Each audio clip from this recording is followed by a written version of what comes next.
Komputer pertama kali ditemukan pada 1822 oleh seorang ahli matematika asal Inggris yang bernama Charles Babbage. Mulanya, Babbage bermaksud untuk menciptakan sebuah mesin hitung bertenaga uap yang dapat menghitung tabel angka. Sekarang ini, komputer mempunyai sangat banyak manfaat dalam kehidupan. Contohnya seperti bidang pendidikan, kedokteran, dan pertahanan, dan memudahkan dalam kehidupan kita sehari-hari. Tapi, apa kalian tahu sejarah komputer? Dalam sejarahnya, komputer sudah mempunyai 5 generasi. Komputer generasi pertama dimulai pada tahun 1940 sampai dengan tahun 1999. Komputer generasi pertama memiliki ciri-ciri utama, yaitu ukuran fisiknya yang besar. Karena ukuran fisiknya yang besar, maka memerlukan daya listrik yang besar juga. Adapun komponen yang digunakan adalah berupa tabung hampa udara, atau kita nyebutnya dengan tuba vakum.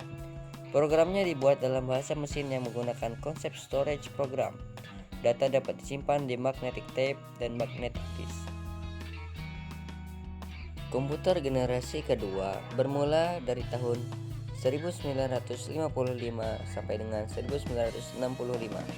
Di generasi kedua inilah vacuum tube mulai digantikan dengan benda yang dinamakan dengan transistor.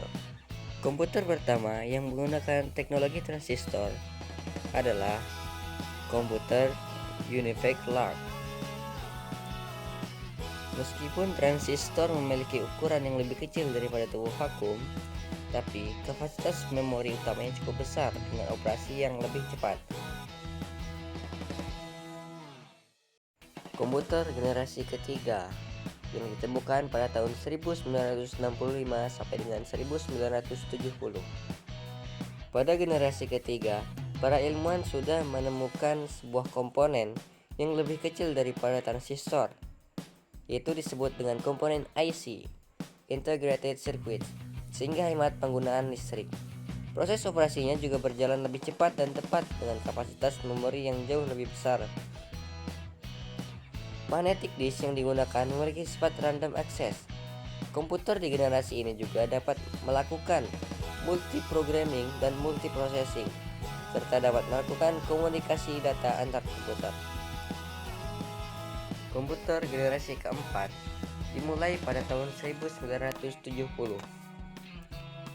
Personal komputer atau PC sudah mulai berkembang di generasi ini. Contoh produknya adalah Apple II. Memori komputernya sudah menggunakan bentuk chip dari mikroprosesor dan semikonduktor dengan teknologi Large Scale Integration (LSI), yang juga disebut dengan Bipolar Large Scale Integration. Komputer generasi kelima. Komputer generasi kelima adalah komputer yang sekarang ini kita gunakan. Komputer generasi kelima dipelopori oleh negara Jepang, yang mana mereka telah menggunakan Very Large Scale Integration dan Artificial Intelligence supaya komputer dapat memecahkan masalah sendiri.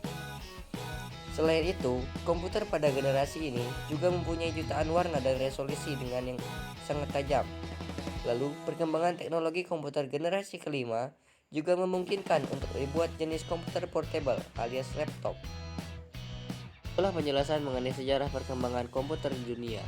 Dari informasi ini, bisa kita ketahui bahwa komputer memiliki perkembangan yang cukup panjang, hingga menjadi benda elektronik yang sangat penting sampai saat ini.